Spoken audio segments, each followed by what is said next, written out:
Pero como voy a usar esto,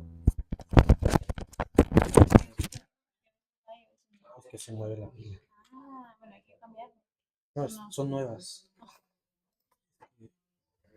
Esto está mal puesto. Así. Entonces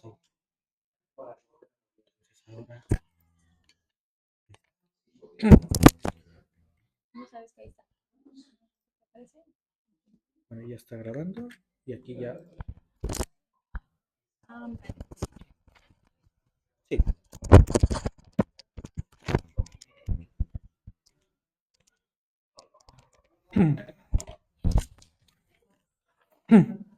Muy bien, pues vayamos nuevamente a Génesis capítulo 2.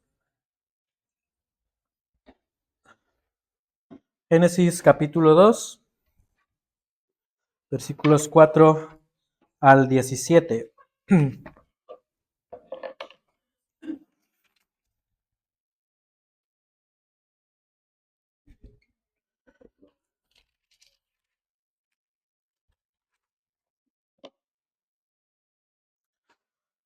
Padre, te damos gracias porque hoy podemos abrir tu palabra, porque podemos estar aquí reunidos y pido, Señor, que hables a nuestras vidas, que cada palabra que salgan de mi boca puedan ser palabras a través de tu Espíritu Santo y que podamos, Señor, ser edificados en tu palabra.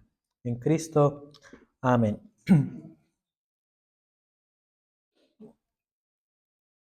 Antes de dar la ilustración, no quiero que os ofendáis nadie, ¿vale? Así que no os sentáis ofendidos. Vais a ver por qué lo digo. No es mala, pero es mejor advertir. En México se dice sobre aviso no hay engaño. Aquí, ¿cómo se dice? Sobre aviso no hay traidor. No es traidor. Así que ya lo dejo de comentario. Ahora, algunos de vosotros tenéis mascotas, ¿verdad? ¿Cuántos tenéis mascotas?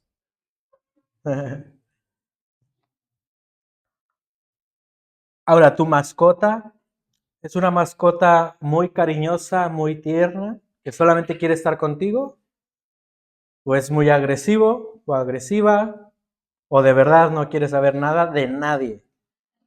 Hay diferentes tipos de mascotas, ¿no? Hay algunas mascotas que son muy apegadas a su dueño y algunas quizás no tanto. Y cuando yo era niño, durante una época, teníamos mascota por muchos años. Cuando teníamos alrededor de 6 a 12 años, siempre teníamos una mascota, que tristemente no siempre vivían mucho, pero teníamos mascota. Y en una ocasión, nuestra última mascota, nuestra penúltima, se llamaba Lucky, o Lucky, algunos dirían suertudo en inglés.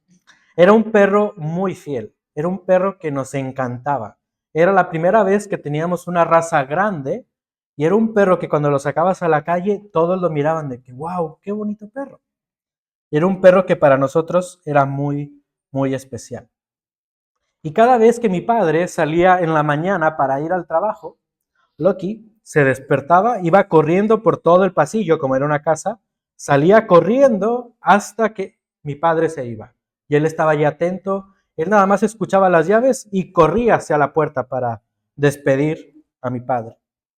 Pero cuando mi padre volvía, este perro, solamente con escuchar el motor que estaba aparcando, inmediatamente dejaba de hacer lo que tenía que hacer y corría hacia la puerta y se lanzaba hacia mi padre. Era un perro muy leal, un perro muy fiel. Pero algo tenía que pasar, ¿no? En una ocasión, este perro atacó a mi madre. Le mordió en un pie simplemente porque mi madre estaba tendiendo la ropa, se le cayó un calcetín y al momento de cogerlo, el perro lo quería y mordió a mi madre. Y mi madre empezó a gritar y mi hermano y yo salimos corriendo para controlar a este perro porque era muy, muy grande. Y era curioso porque a este perro, no sabemos por qué, le encantaban los calcetines. Se los comía, literalmente se los comía. Así que cuando este perro atacó a mi madre, todos nos sorprendimos. Pensábamos, pero ¿por qué Loki atacó a mamá. ¿Por qué no nos explicábamos? Sin embargo, el veterinario nos dijo que esa raza habitualmente, con el paso de los años, empiezan a desconocer a sus dueños o a sus amos y se vuelven agresivos. En otras palabras, el veterinario nos dijo, era de esperarse que ese perro lo hiciera, que mordiera a alguno de vosotros, porque es parte de su naturaleza. Para nosotros, como familia, fue muy triste ver la reacción de nuestro perro, porque le teníamos mucho cariño. Le habíamos dado cariño, porque nadie quería a ese perro. Le habíamos dado alimento y un hogar. Pero tristemente, Loki actuó agresivamente contra mi madre. Probablemente alguna vez has tenido alguna experiencia así con alguna mascota. Espero que no. O quizás tú has tenido una mascota a la que le tienes mucho cariño, pero cuando le empiezas a mimar, te muerde o sale corriendo y no quiere saber nada de ti. Pero tú, si tienes mascota, ¿te gusta que tu mascota sea indiferente o agresiva? No, ¿verdad? ¿Qué esperarías de tu mascota? Que sea cariñosa, que estuve contigo, o por lo menos que no te muerda. Aunque sé que esta ilustración es imperfecta y simplista, describe un poco la tendencia que tenemos de olvidarnos de nuestro Señor, nuestro Dios, el Creador. Ahora quiero aclarar que no estoy haciendo una similitud entre un animal y un hombre, porque no somos animales irracionales. Tampoco estoy diciendo que tú eres un animal. Por eso comencé al principio que probablemente alguno podría sentirse ofendido. Lo que quiero decir con esta ilustración es que nosotros por naturaleza, por ser criaturas, por ser creación, nos rebelamos. Somos criaturas que nos rebelamos contra nuestro Creador. Tristemente no aceptamos el sustento cuidadoso de Dios en nuestras vidas. Dios está presente en tu vida. Él está controlando el universo y Él tiene un sumo cuidado hacia ti. Pero no aceptamos ese sustento cuidadoso de Dios en nuestras vidas. Dios está presente demostrando su autoridad y su cuidado. Pero en orgullo lo rechazamos y no somos agradecidos por lo que Él está haciendo en nosotros. Este pasaje de principio a fin pone en evidencia que el Rey eterno, que es grande en autoridad, grande en poder, está al cuidado de sus criaturas especiales. Dios está sustentando en autoridad el entorno del hombre. Y ante esta verdad, la respuesta natural debiera ser que las criaturas vivieran solamente para su Creador. Pero no siempre es así. Por lo tanto, hoy quiero darte algunas razones por las cuales tú debes vivir solamente para tu Dios. ¿Por qué debes vivir solamente para tu Dios? Porque Él es el sustento de tu vida. ¿Por qué debes vivir solamente para Dios? Notemos versículos 4 al 9.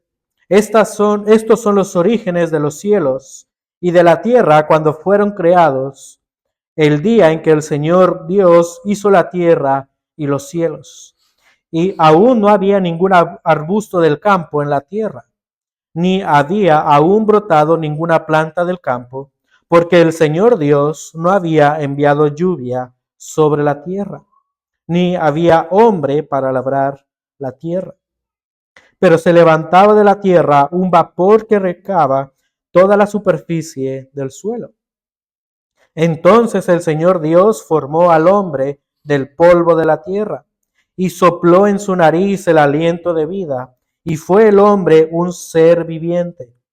Y plantó el Señor Dios un huerto hacia el oriente en Edén, y puso allí al hombre que había formado.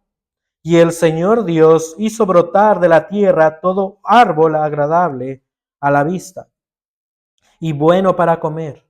Asimismo, en medio del huerto, el árbol de la vida y el árbol del conocimiento del bien y del mal.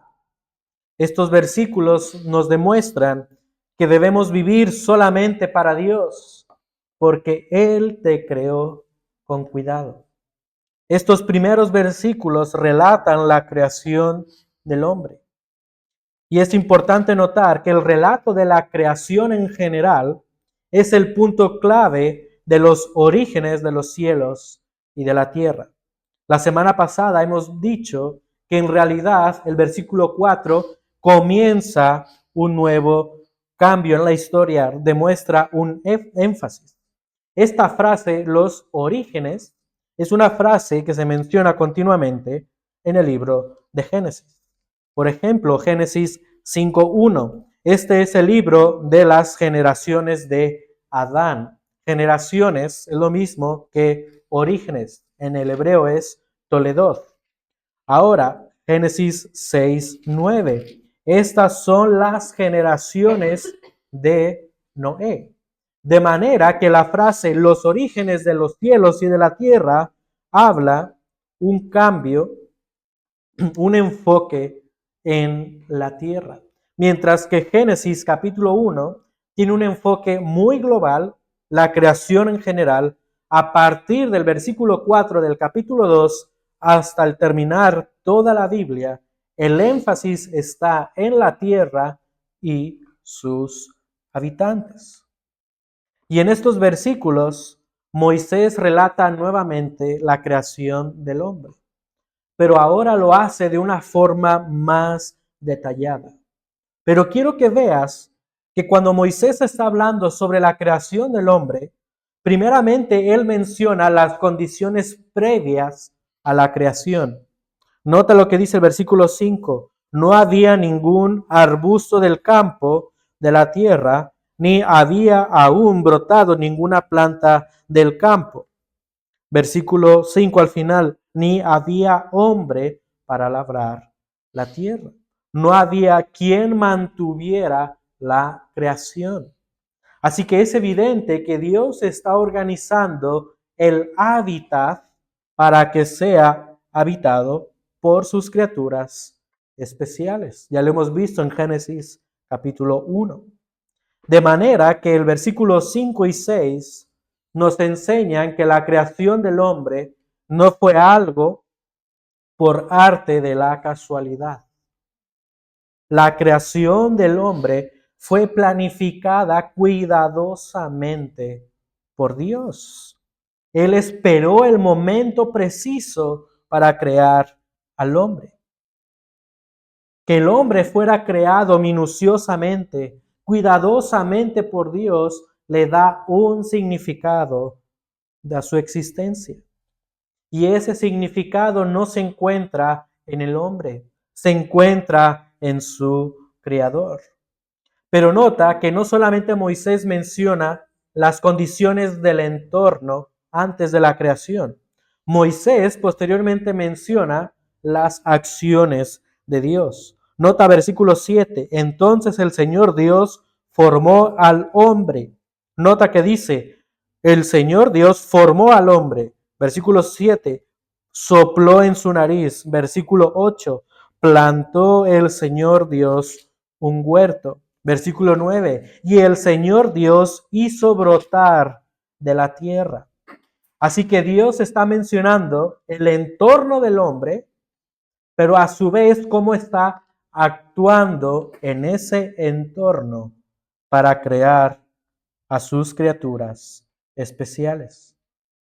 Dios estuvo activo e implicado minuciosamente en la creación del hombre. Quiero que pienses en esto. Dios estuvo activo minuciosamente en la creación del hombre. Tan implicado estaba que no bastó simplemente con hablar para crear. Recuerda que en Génesis capítulo 1 El Señor Dios creó todo con tan solo abrir su boca. Pero con la creación del hombre no bastó solamente con hablar para crear. Tan implicado estaba que con el hombre habla y sopla aliento de vida, a diferencia del resto de la creación. Así que Dios estaba activo minuciosamente en la creación del hombre. Estos versículos nos demuestran que hay una gran diferencia entre el hombre y el resto de toda la creación. Es solamente por la obra de Dios que el ser humano es un ser viviente. La creación vegetal es inconsciente de sí misma. Los animales son conscientes, pero solamente el ser humano es consciente de sí mismo de forma racional. Así que Dios está creando al hombre, cuidando de su entorno y también implicado en su vida. Ahora quiero que pienses en esto. Dios está cuidando el entorno del hombre. Dios cuidó el entorno de la creación. Él creó todo, como dice la palabra de Dios, bueno. Pero hay algo especial en estos versículos. Dios crea al hombre, y nota el versículo 8, que Dios plantó un huerto llamado el Edén, y termina el versículo 8, y puso allí al hombre que había formado. El resto de la creación, las criaturas, podía disfrutar de los hábitats buenos que Dios había hecho. Pero nota que con el hombre, a diferencia del resto de la creación, a pesar de que el hombre estaba en un hábitat bueno, el globo terráqueo, Dios le preparó un lugar especial. Así que nota la diferencia entre el hombre y el resto de la creación. Dios preparó un lugar especial para el hombre, el Edén. Pero quiero que pienses en algo. ¿Era necesario, humanamente pensaríamos, era necesario crear un lugar aparte para el hombre si ya estaba todo creado en bondad?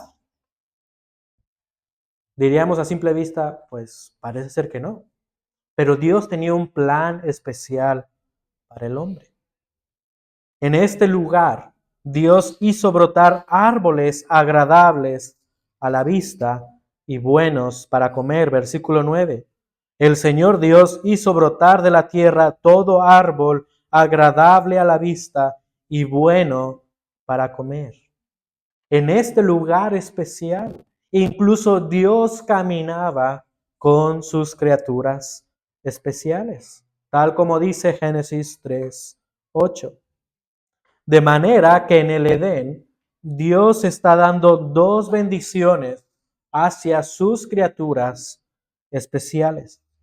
Dios está bendiciendo a sus criaturas con un lugar bueno, un lugar fértil, un lugar fructífero. Y Dios está bendiciendo a sus criaturas dándoles una comunión directa con Él. Así que no hay duda de que el enfoque en estos versículos está en el cuidado de Dios al momento de crear a sus criaturas especiales. Dios está creando con sumo cuidado a sus criaturas especiales.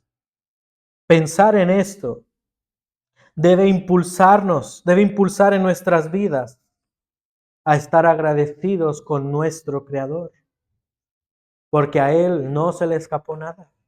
Él hizo todo minuciosamente para el hombre. El Dios creador es compasivo, es amoroso. Así que la respuesta natural en nuestra vida debiera ser vivir solamente para nuestro Creador, como muestra de gratitud. Pero tristemente, tenemos una naturaleza caída que nos incita a rebelarnos ante el cuidado amoroso de nuestro Creador. pensamos que somos autosuficientes. Pensamos que podemos cuidarnos por nuestra propia cuenta. Pero estos versículos demuestran todo lo contrario. El hombre por sí solo no puede mantener su entorno en un cuidado amoroso y en bondad. Y aquí quiero que pensemos en algo. El pensamiento ateo que rodea nuestro contexto niega rotundamente la autoridad suprema de un ser creador. Eso todo lo entendemos, todo lo sabemos. Pero el pensamiento ateo también defiende la superioridad del hombre. Y es en esta parte del pensamiento ateo donde cada vez más creyentes están cediendo ante este pensamiento, creyendo que el hombre es autoridad, pero no es así. El hombre sí es diferente que al resto de la creación. Pero estos versículos nos dicen lo terrenal que es el hombre, en un sentido figurado. Nota en el versículo 7. Entonces el Señor Dios formó al hombre del polvo de la tierra y sopló en su nariz el aliento de vida. Y fue el hombre un ser viviente. El hombre fue creado del polvo de la tierra. Y aquí Moisés está haciendo un juego de palabras. Hombre en el hebreo es Adam con M. Y tierra en el hebreo es Adamah. Así que Moisés está haciendo un juego de palabras aquí. El hombre de la tierra es muy terrenal. Es simplemente polvo. Y dice Dios, y al polvo volverá. Así que esto hace ver que el hombre sí es diferente al resto de la creación, pero no es más que otro ser creado. Tú no eres más que otro ser finito como el resto de la creación. Estas verdades deben impulsarnos a vivir solamente para nuestro Creador. Y para eso se requieren por lo menos dos actitudes. Se requiere humildad y gratitud. Se requiere humildad para reconocer que tú no eres más que otro ser finito. Y se espera gratitud por el cuidado amoroso de Dios al crearte. Dios creó a la humanidad y Dios cuidó su entorno. Sin embargo, actualmente el entorno de las criaturas especiales de Dios está manchado, contaminado y corrompido por el pecado. Pero estos versículos nos resaltan la gracia de Dios al crear al hombre y su entorno en bondad. Y Dios sigue mostrando su gracia a pesar de las consecuencias del pecado. Dios en su gracia sigue sosteniendo el universo y Él desea restaurar el entorno en el que viven sus criaturas, porque Dios es misericordioso. Con esto piensa en el entorno donde tú trabajas. ¿Tu entorno laboral es perfecto? Desde luego que no. Quizás el entorno donde trabajas está totalmente influenciado por el pecado. Las personas pueden ser muy egoístas, muy egocéntricas, muy orgullosas. Se espera que la superación sea solamente a través de los enchufes. Hay engaños, hay abusos. Es una realidad que nuestro entorno laboral está corrompido por el pecado. Pero Dios en su gracia restaurará ese entorno laboral para vivir plenamente en él. Tenemos la esperanza de que la plenitud del reino de Dios se instaure en la tierra. Y esa esperanza debe impulsarnos a vivir dignamente, a trabajar dignamente y honradamente, aun cuando nuestro entorno esté corrompido. Por otro lado, piensa en el entorno donde vives. Piensa en tu barrio. Desde luego que el barrio donde tú vives está contaminado por el pecado. Los vecinos pelean a gritos. Hay música con alto volumen a altas horas de la noche. Hay personas cotillas que están murmurando de otros. Si alguien choca el coche del vecino, es mejor fugarse y que nadie se dé cuenta. Los niños hablan con palabras altisonantes con sus abuelos, con sus padres, entre muchas otras cosas. Vivimos en un entorno corrompido por el pecado. Pero nuestra esperanza no está en la sociedad. Nuestra esperanza está en el reino pleno de Dios, cuando Cristo gobierne y cuando sus criaturas vivan en armonía, tal y como lo vemos en Génesis. Pero también piensa en el entorno de tu matrimonio.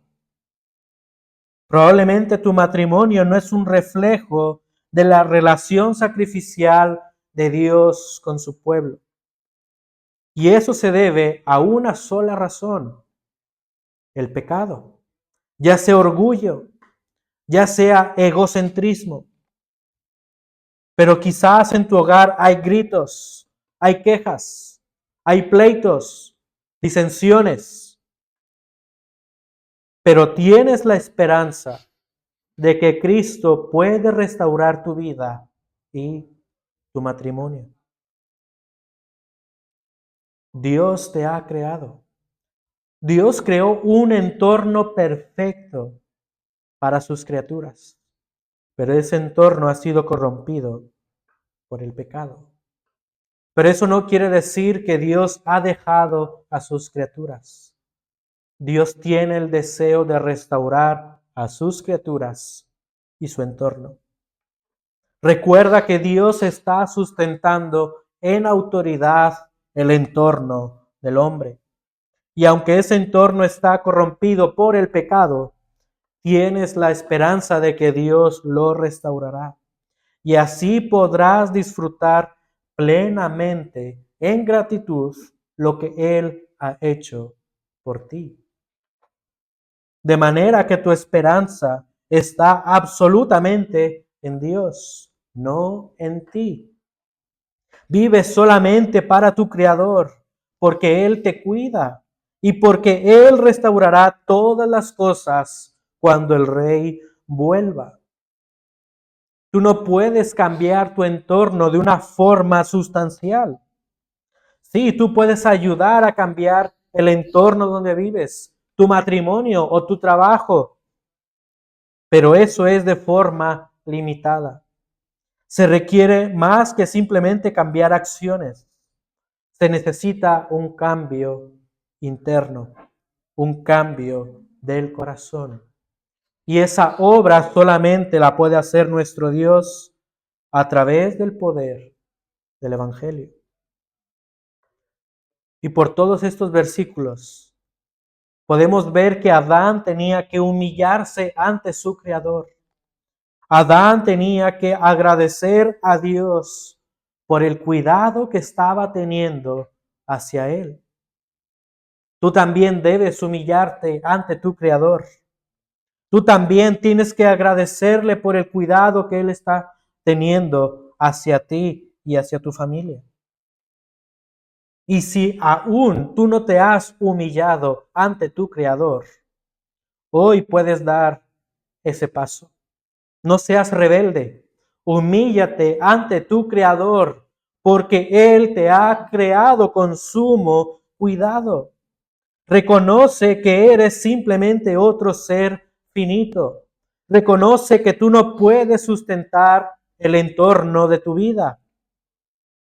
Reconoce que solamente Dios es el ser que trasciende y que es infinito. Reconoce que Dios sustenta todas las cosas y que te sostiene particularmente a ti. Y es por esa obra amorosa de Dios hacia tu vida que tú debes vivir para Él en gratitud, no con amargura o con queja. Tú debes vivir para Él en gratitud. Con esto quiero que nos transportemos por un momento en nuestra imaginación a la escena de Adán y de Dios. Piensa en esta conversación hipotética, que fue real, pero piensa en ese momento de una forma hipotética. Lo que Dios pudo haber dicho a Adán y cómo pudo haber reaccionado Adán. Imagina que tú eres más que un simple espectador a lo lejos, viendo cómo Dios está hablando con Adán. Dios se acerca con Adán y le explica que Él esperó el momento indicado para crearlo y que al crearlo minuciosamente, Él mismo dio forma a su cuerpo de una forma cuidadosa. ¿Cuál crees que sería la respuesta de Adán? ¿Acaso Adán le respondería a Dios de esta manera? Dios, ¿por qué has tardado tanto? Has tardado mucho. ¿Por qué esperaste hasta el sexto día? Si soy tan especial, ¿por qué no me creaste el primer día? ¿Crees que esto le respondería a Adán? No. Seguramente Adán estaba tan feliz, tan agradecido con Dios por la obra que él había hecho. ¿Y por qué nuestros días, como creyentes, somos tan indiferentes ante la obra creadora de Dios?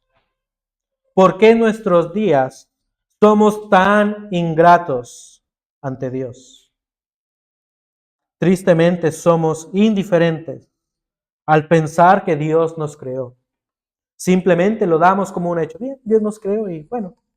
Siguiente página, vayamos, siguiente versículo. Aún más la sociedad se burla de Dios, rechaza el cuidado amoroso de Dios. Pero Dios espera una respuesta en gratitud. Tú ahora mismo estás leyendo y estás escuchando la obra amorosa de Dios al crear al hombre. Y en consecuencia de esto, ¿cómo vas a responder ante esta verdad? ¿Cómo vas a responder ante Dios? ¿Responderás en gratitud viviendo solamente para tu Creador? Yo espero que sí. Te animo a que respondas viviendo solamente para Dios en gratitud. Así que estos versículos 4 al 9 nos demuestran que Dios estuvo activamente implicado en la creación del hombre y de su entorno. Pero en los siguientes versículos podemos ver que Dios formó el entorno del hombre cuidadosamente para que sus criaturas vivieran para Él con un propósito. ¿Por qué debes vivir solamente para Dios? Vive para Dios. Porque Él te creó con cuidado y porque Él te comisiona con cuidado. Versículos 10 al 17. Y del Edén salía un río para regar el huerto, y de allí se dividía y se convertía en otros 4 ríos. El nombre del primero era Pisón. Este es el que rodea toda la tierra de Ávila, donde hay oro. El oro de aquella tierra es bueno. Allí hay bedelio y ónice. Y el nombre del segundo río es Gijón. Este es el que rodea la tierra de Cus. Y el nombre del tercer río es Tigris. Este es el que corre al oriente de Asiria. Y el cuarto río es el Éufrates. Entonces el Señor Dios tomó al hombre y lo puso en el huerto del Edén para que lo cultivara y lo cuidara. Y ordenó el Señor Dios al hombre, diciendo, de todo árbol del huerto podrás comer, pero del árbol del conocimiento del bien y del mal no comerás, porque el día que de él comas, ciertamente morirás. En estos versículos, nuevamente vemos un patrón que Moisés está describiendo. Moisés nuevamente, primeramente, menciona las condiciones del entorno de la creación del hombre. Pero ahora este entorno es posterior a la creación. Las condiciones del entorno del hombre son buenas. Dios está describiendo el Edén. El Edén está rodeado de ríos, está rodeado de minerales muy preciados.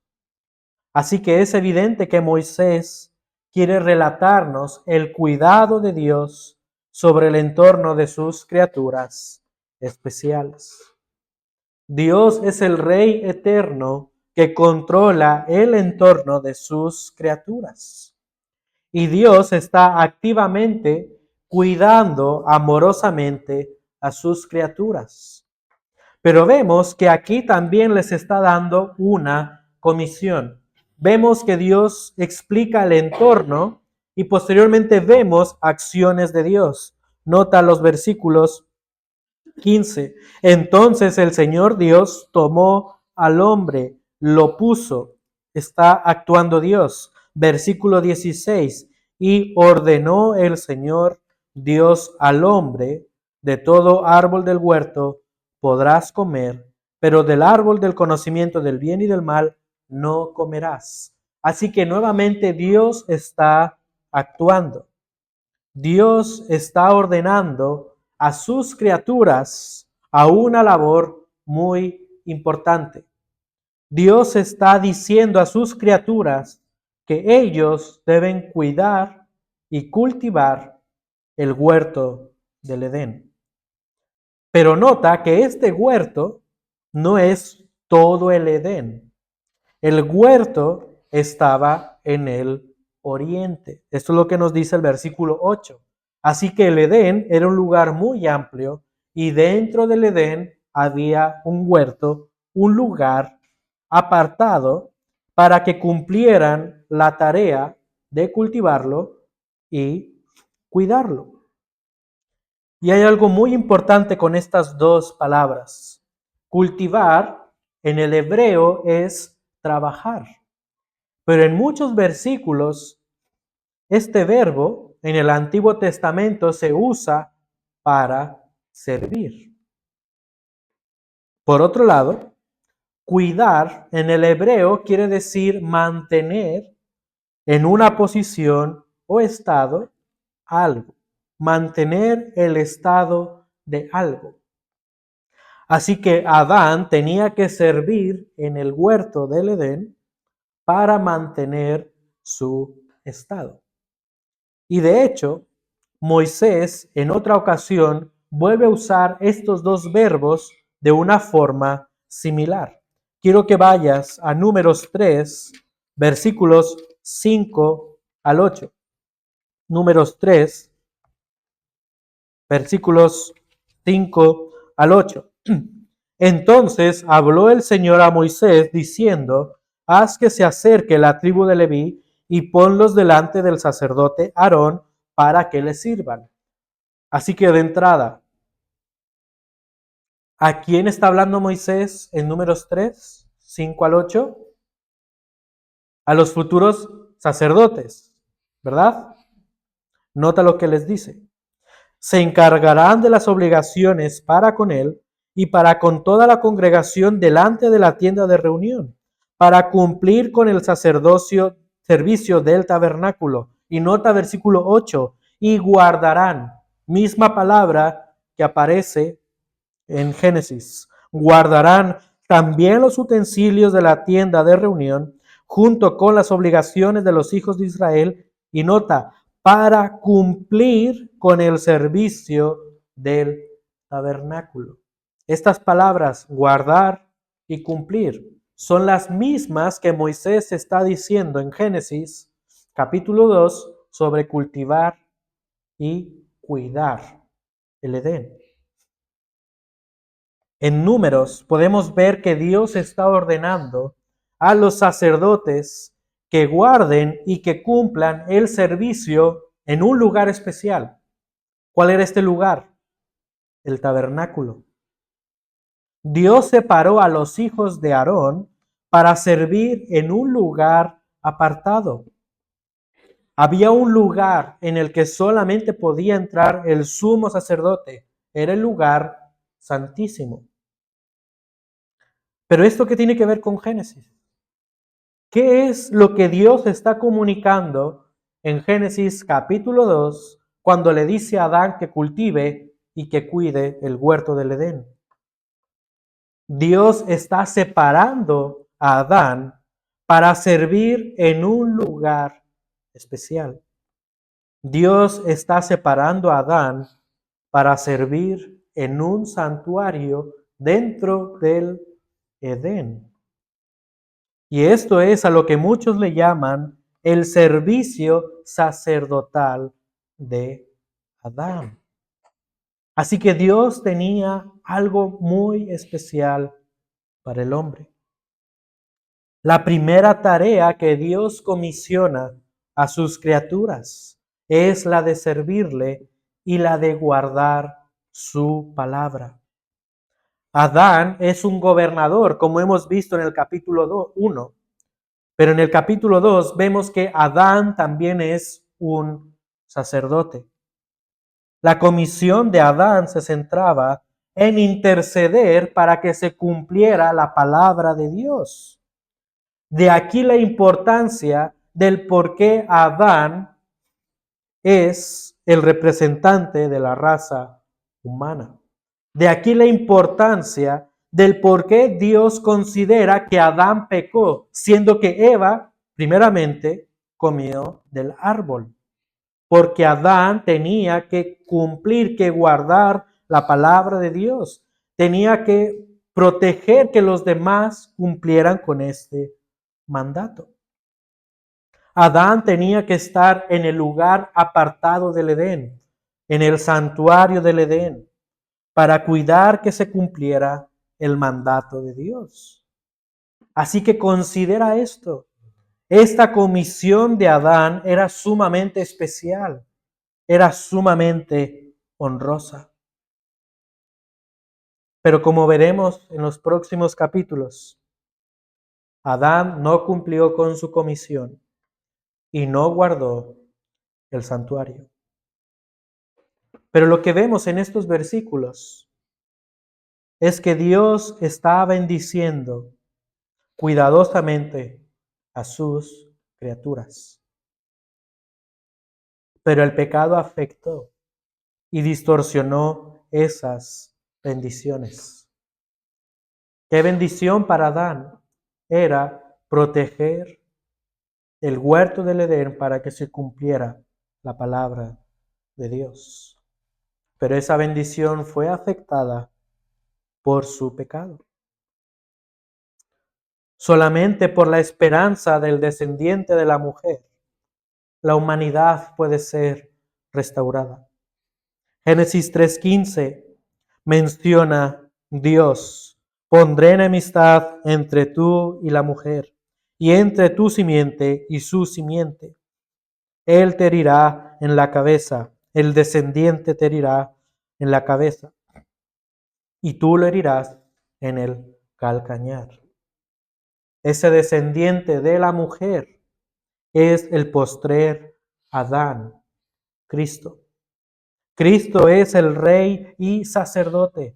Es el postrer Adán que cumplió con la palabra de Dios a la perfección. Tenemos esperanza en el postrer Adán, porque es espíritu que da vida, a diferencia del primer Adán, que es solamente un alma viviente. Como dice 1 Corintios 15, 45. El primer Adán es de la tierra, es terrenal, pero el segundo Adán es del cielo. 1 Corintios 15. Y es por el postrer Adán, Cristo, que podemos traer la imagen celestial. Nuevamente, 1 Corintios 15. Así que solamente es por la gracia de Cristo que Él restaura a sus criaturas rebeldes